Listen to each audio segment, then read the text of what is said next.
Muy buenas, estamos en un podcast más, estamos con Adrián, vamos a hablar de preparación física, estamos con el preparador físico en este caso que se va a presentar él.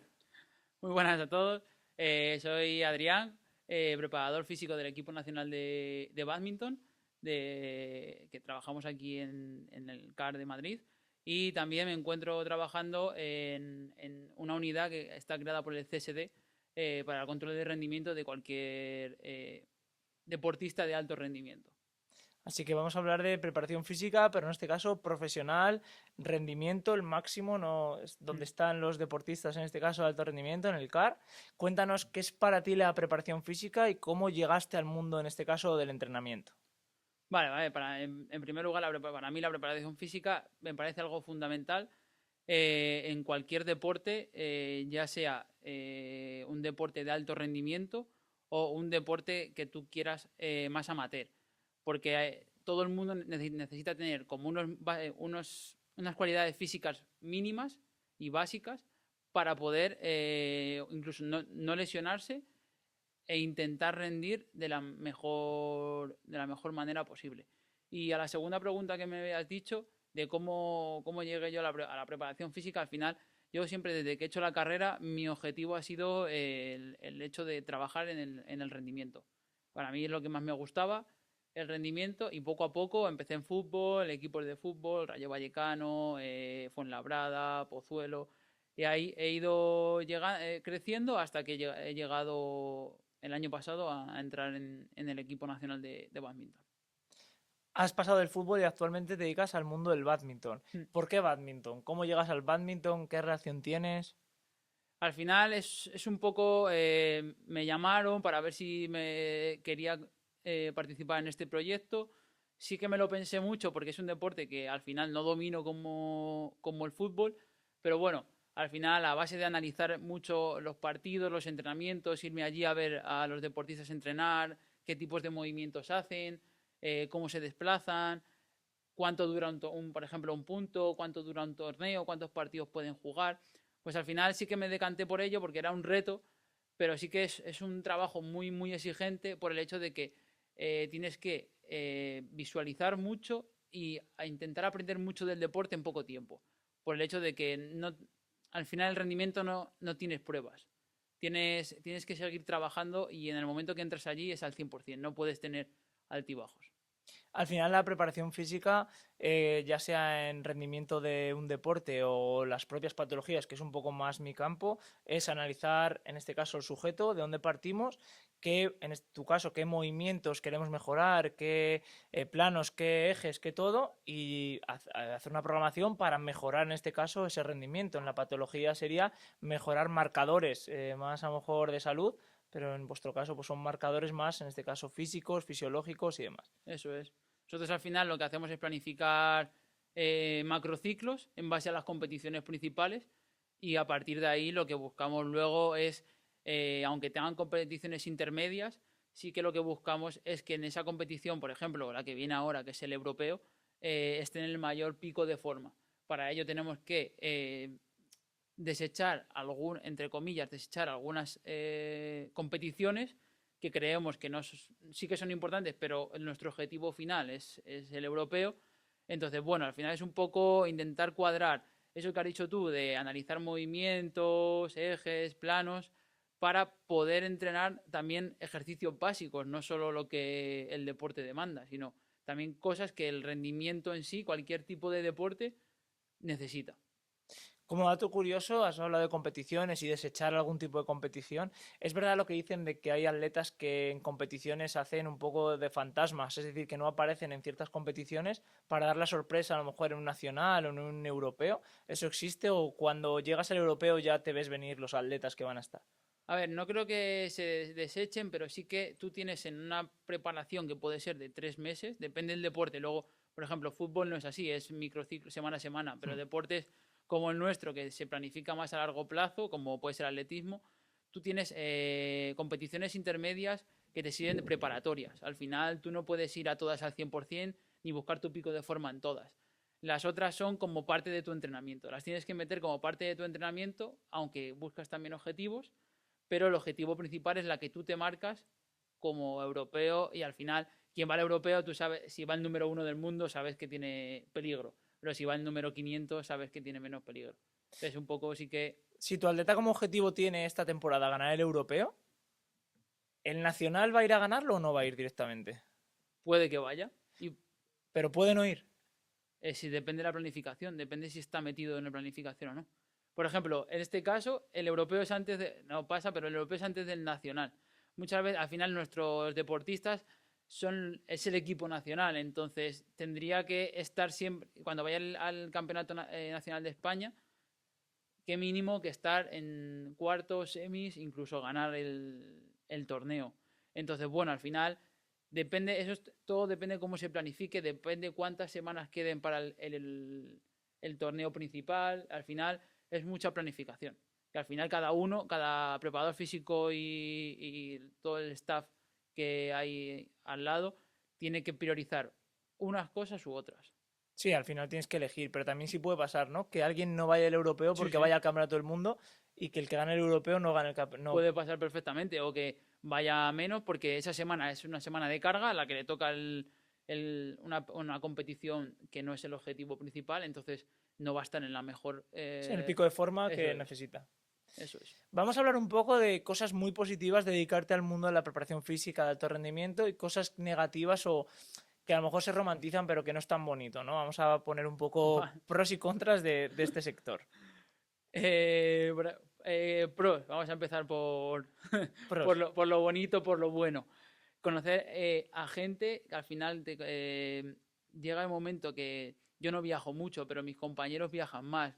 Conoces mundo, conoces a otros deportistas, conoces a otros compañeros de profesión, ya sea preparadores físicos o coach. Al final eso te ayuda mucho. Estás con gente que siempre te demanda. Es decir, puede ser bueno y puede ser malo. El hecho de demandarte es que tú les mandas un ejercicio y sabes que te lo van a hacer. Incluso te van a pedir más. Entonces, puede ser bueno, puede ser malo, porque también tienes más trabajo que planificar.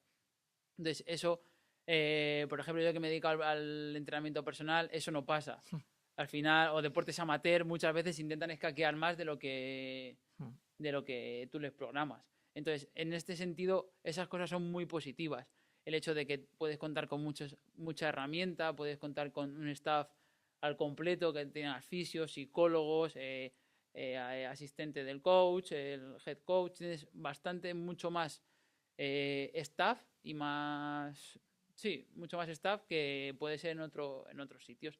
Como contras, el tiempo que inviertes, es decir, yo creo que en nuestra profesión, ni en el alto rendimiento, ni en el amateur, está pagado el tiempo que tú dedicas a tu trabajo. Yo estoy trabajando en el CAR, tengo unas funciones cuando estoy allí, pero luego tengo que planificar, tengo que descargar datos de GPS, tengo que analizar esos datos de GPS, tengo que generar, al final, programar las cargas de la semana siguiente. Todo eso requiere un tiempo que al final hace que lo sacrifiques en otras cosas, como puede ser la pareja, la familia, al final los viajes. El hecho de, por ejemplo, organizarte tus vacaciones es algo complejo porque no puedes organizarlas a años vista. Yo no sé cuándo me voy a ir de vacaciones todavía. Tienes que tener en cuenta también los resultados de tus deportistas. Claro, es decir, yo por ejemplo no sé qué vacaciones tendré en verano porque no sé cuántos se van a clasificar para el Mundial, que es a finales de agosto. Entonces depende de los que se clasifiquen, tenemos antes vacaciones, después vacaciones, algún deportista la tendrá antes, otro estará después, o yo me voy pero tengo que seguir mandando trabajo para alguien que se quede con ellos. Entonces, al final el tiempo es lo que nunca va a estar pagado, siempre vas a trabajar más de lo que tu sueldo Claro. te También la planificación tiene que ser flexible porque si programas una semana de carga y esa semana pues tiene una gastroenteritis el atleta o un virus X, al final tienes que modificar esa semana de carga, pasarla. Claro, incluso tú modificas incluso la propia semana, porque el deportista ha asimilado la carga que ha tenido, por ejemplo, mal lunes y martes, y miércoles, jueves y viernes tengas que controlar esa carga para que no se te pase del volumen total de la semana. Entonces, incluso el propio microciclo le tienes que a lo mejor retocar. En tu caso, ¿programas antes de la temporada el macrociclo con todos los mesos y micros o vas meso por meso por si pasan estas cosas y vas programando? Nosotros lo que hacemos es como macro por macro, que son nuestras competiciones, y luego ahí sí que ya, pero sí que es el macro porque decimos, esta competición es el objetivo. si todo va bien. Ujú. Pero, y luego miramos, nosotros trabajamos mucho ATR, el modelo ATR, entonces miramos Acumulación, transformación, realización. cuándo tenemos que meter la acumulación, cuántas semanas queremos. A partir de ahí todo puede variar, porque pueden pasar millones de cosas. Se te puede lesionar un deportista o tiene viajes. Por ejemplo, mañana salen todos a Polonia. Entonces, ¿qué pasa? Semana de carga, hay que intentar meterla hoy y cuando pierdan en el torneo. Si pierden el viernes, sábado, a lo mejor tienen que entrenar viernes, sábado y domingo. Otras veces nos ha pasado. Estas semanas atrás hemos tenido que entrenar los sábados por la mañana para compensar ese Claro, al final viaje. es adaptarte un poco a lo que ocurre en el día a día y modificar esa programación que tenéis. Claro, Hablando de lesiones, cuando entramos en lesiones siempre se mira con lupa al preparador, ¿no? Siempre que pasa algo, o cuando un equipo, en este caso de fútbol, que vienes del fútbol, no rinde, se mira al preparador. Pero cuando el equipo gana, el último que miran es al preparador, ¿no? No sale ni a ponerse la medalla. ¿Cómo ves eso? ¿Cuánta culpa tiene el preparador realmente en una lesión? ¿Cuánta crees que no? ¿O cómo darle un poco de luz a eso? no creo que tenga culpa ni el preparador, ni el entrenador, ni el propio deportista. Al final ya se ha visto que las lesiones son multifactoriales, que puede afectar incluso a nivel emocional. Que en ese momento te aparezca un fantasma que te recuerde otra lesión que has tenido antes y te lesiones en el mismo gesto. Eso puede ocurrir. Eso es muy probable que te pueda ocurrir. Incluso que al final cualquier otro factor externo, Si una incluso... discusión, por ejemplo, una persona que esté sufriendo con su pareja o algo, una discusión familiar, cortisol por las nubes, Claro, va a entrenar, que toca un entrenamiento de fuerza con una carga un poco alta, pum, y una rotura de fibras. Pero ahí siempre al final va a ser el preparador el que da la cara, ¿no? sí, pero tú al final, como preparador físico, también te tienes que cubrir un poco las espaldas. Tienes que anticiparte a estas cosas. Nosotros pasamos wellness todas las mañanas. Yo todas las mañanas digo, cuidado, tiene un estrés alto, un dolor muscular alto o una fatiga alta. No ha recuperado. Necesitamos bajar la carga, subir carga. Es decir, al final también tú tienes que anticiparte a esas cosas avisando a los entrenadores de, oye, esto está así. ¿Y Va, cómo analizas eso cuando llega el deportista? ¿Qué utilizáis? ¿Qué método utilizáis para analizar que no ha asimilado la carga y que la persona viene... nosotros todas las mañanas, ellos al despertarse, cuando bajan al comedor a desayunar, más o menos nos hacen el wellness. Con la pregunta de calidad de sueño, estrés, dolor muscular, fatiga y horas de cantidad, horas de sueño. Entonces también vemos un poco, comparando la RP del día anterior, si ha sido una RP alta, entendemos que tienen que tener un dolor y que es normal eso dentro es de una lo normal? fatiga alta. Entonces vemos a ver cuánto ha recuperado. ¿Qué pasa si luego es el día siguiente, ese día tiene que ser baja y a la mañana siguiente nos sigue dando un wellness alto? Decimos, no está asimilando bien la recuperación, no está recuperando bien al final. Luego también, al tener catapult, tener dispositivos GPS, bueno, son inerciales, pero como en fútbol pasa con GPS, tú incluso ves también el tema de cuánto carga le tienes que meter, de aceleraciones, desaceleraciones, saltos, player load. Entonces, un poco también si está llegando o no. Muchas veces el deportista se queda, se reserva cuando está cansado. Es otro factor que nos puede saltar. Porque al final el wellness es subjetivo, ¿no? Eso Tenéis es. que enseñar al deportista a hacer un buen wellness, si no, Mm. no lo va... Y luego también el tema del CMJ, para ver la fatiga neuromuscular. En nuestro deporte nos faltaría algo para miembro superior, ya Claro, que claro. utilizan mucho remates, mucho brazo, pero bueno, con el CMJ lo que miramos, como tenemos plataformas de fuerza, miramos variables que nos dan señales de fatiga, como puede ser el tiempo del breaking, la altura, por ejemplo, si no tienes una plataforma de fuerza con el OptoJump o con el MyJump, puedes mirar la altura de salto, ya está muy correlacionada Sí, con la con la fatiga fatiga, neuromuscular. recuperación, en este caso tren inferior. Claro, Nos faltaría una pincelada para tren superior. ahí faltaría un poco, sí que está el CMJ push-up, Sí, pero no, tampoco. yo lo estaba haciendo justo hoy, lo hemos hecho con gimnasia. ¿Y qué tal?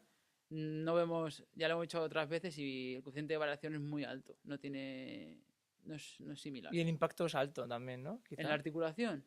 No, a ver, estas chicas, las de gimnasia artística, por ejemplo, están acostumbradas a eso. ¿Pero lo haces durante la sesión o previa a la sesión? Esto lo hemos hecho un test antes de la sesión. Es decir, ha sido un test le hicimos en enero un test y ahora o pre-test, la preparadora física decidió hacerlo así, para datos para ella. Sí, sí, sí, súper Y lo interesante. que hemos visto es que el coeficiente de variación, en nuestro caso, no está saliendo muy elevado, de un 20-30%. Al final no tiene Claro. mucha fuerza ese dato. Entonces, bueno, a ver qué va saliendo, qué vamos viendo más adelante con más con más sujetos, con más deportistas. Como resumen, al final la preparación física en rendimiento muy profesionalizada, monitorizada, datos, análisis de datos y al final un poco llevar a los deportistas, no como robots, pero sí que tenemos que tenerlos muy analizados. ¿Hacia dónde crees que va en este caso la preparación física? Totalmente hacia eso, hacia cuanto más datos mejor, pero yo siempre digo, haz todo lo que puedas abarcar, es decir, no hagas test por hacer test, sino si no vas a poder repetir ese test o no te vas a dar la información suficiente, no lo repitas. Es decir, quédate con lo justo y necesario que vas a necesitar y con las variables y las cosas que de verdad te van a hacer falta. No quieras hacer más por hacer. Uno, vas a fatigar al deportista y dos, vas a tener muchos datos que son muchos números y eso hay que interpretarlos. Y ahora mismo la IA no hace eso. Por el momento y por suerte para nuestra profesión, de momento no interpreta esos datos correctamente. Bueno, al final si conseguimos una IA que los interprete, tú vas a avanzar porque vas a poder analizar muchos más datos. Al final la IA la vas a utilizar como una herramienta para abarcar mucho más, ¿no? En este Sí, caso. pero el contexto del cual han venido o cómo ese contexto que puede dar un humano, ese razonamiento no lo puede, desde mi Sí, punto de vista, no lo va a poder dar la IA, de momento. de momento. Yo creo que de aquí a cerca lo va a poder dar. Adri, tú ves muchísimos atletas en el día a día y la preparación física es súper importante, pero para que un atleta gane medallas, que al final muchas veces es, o siempre es lo que se busca, ¿qué características crees que tiene que tener un atleta por lo que tú ves en el centro de alto rendimiento o lo que has visto en el día a día y demás? Que tiene que tener un atleta. ¿Es todo preparación física o hay algo más que los que están ahí no se ve, pero es genético? ¿Están tocados por una varita mágica? ¿Cómo lo ves No, ahí? yo creo, bueno, aparte, el mundo de preparación física también creo que es muy importante. La alimentación, un nutricionista y un psicólogo deportivo. Me parece algo básico. Al final, en el alto rendimiento hay mucho estrés, hay mucha ansiedad, se te piden cosas que a lo mejor no llega, es decir, tienes una competición que se espera y te exigen llegar a la final y no llegas. Entonces, eso tienes que saber canalizarlo, tienes que saber cómo asimilarlo. Y luego también lo que veo de los deportistas es esa constancia de ese trabajo. Es decir, están cansados, pero tienen que entrenar y entrenan. Eso es muy importante, el hecho de la constancia, la perseverancia, de seguir, seguir. Lo que ahora está muy de moda, la resiliencia, Mm. que hablan ahora mucho de, aunque estés en el máximo, seguro que puedes un poco más. Yo mis deportistas, yo les veo hacer, por ejemplo, hacemos torniquetes, hacemos oclusión en pista y yo les veo que aunque no pueden, intentan y sé que están muy fatigados porque al final tienen oclusión sanguínea y aún así esa agonía no mucha gente la puede aguantar. Eso es algo que creo que es de ver en un deportista y creo que es lo más importante.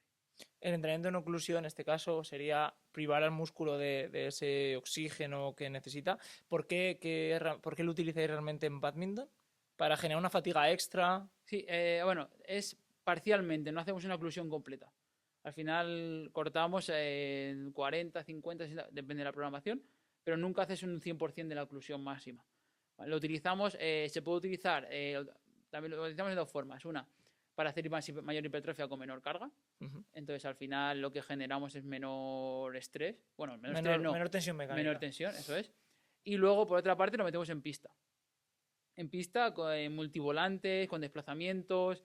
Entonces lo que buscamos es generar una fatiga mayor al músculo para que durante luego un partido, los puntos en badminton suele durar, depende también modalidades y tal, pero unos 15 segundos, como mucho 20.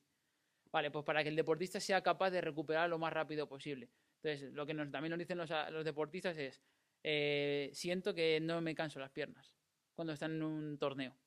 Claro. ¿Por qué? Porque al final tú les llevas a un estrés mucho mayor, estás ocluyendo la sangre, bueno, es que alguno no puede ni andar. Claro, sí, al final el entrenamiento es llevar a un estímulo al deportista mucho más complicado de lo que se va a encontrar en la competición. Eso es. En artes marciales se ve mucho de hacer en el campamento sparring o combates con distinta gente, con 10 personas a la vez prácticamente, Mm. y luego a la hora de la competición pues es mucho más sencillo. Has hablado de psicólogo y nutrición, ahora está muy de moda el tema de Tupuria, que es todo mentalidad, pensar en positivo y demás.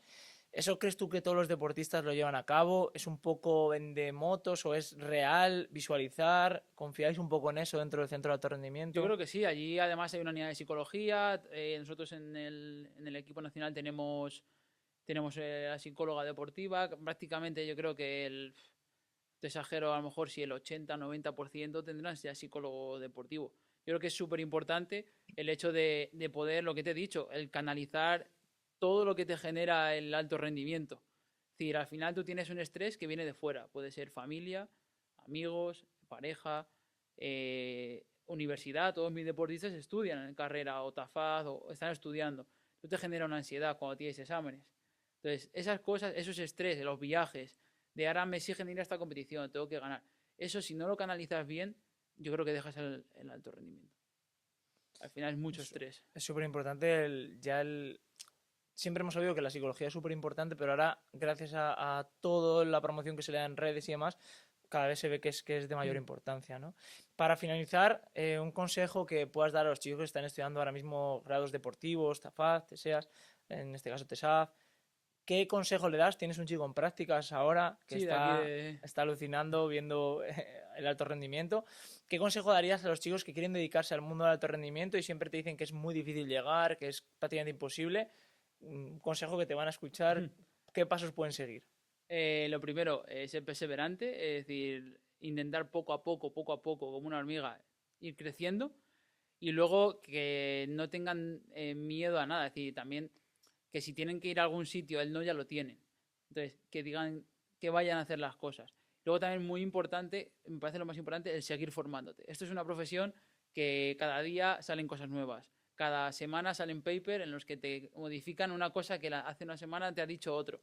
Entonces, tienes que estar en constante evolución, formándote, ya sea por cosas externas como cursos, pero sobre todo leyendo es lo más importante, ya sea libros, sean paper, teniendo reuniones. Yo lo que he dicho allí, en el CAR conoces a mucha gente, a muchos preparadores físicos, hablar con ellos, tener muchas reuniones informales donde al final, oye, yo hago esto, vale, yo hago esto otro, vamos, debatimos. Al final eso es lo que más te hace aprender. Yo creo que eso es lo más importante, el hecho es esas cosas. Qué chulo. Al final poner en la mesa, ¿no? El sistema de trabajo de cada uno y analizar críticas constructivas también, qué guay. Eso es, al final ya todo está inventado. Y no creo que una persona como nosotros a lo mejor pueda inventar algo de cero. Que puede ser, ¿eh? Pero lo mejor es, cuando estás creciendo, mira muchas cosas y selecciona lo que necesites de cada una. Y haz tu propio método. Yo creo que eso es lo más importante. Y hacer lo básico de manera excelente, que eso va a funcionar siempre. Eso siempre. Hostia, ha sido un placer, muchísimas gracias. Gracias.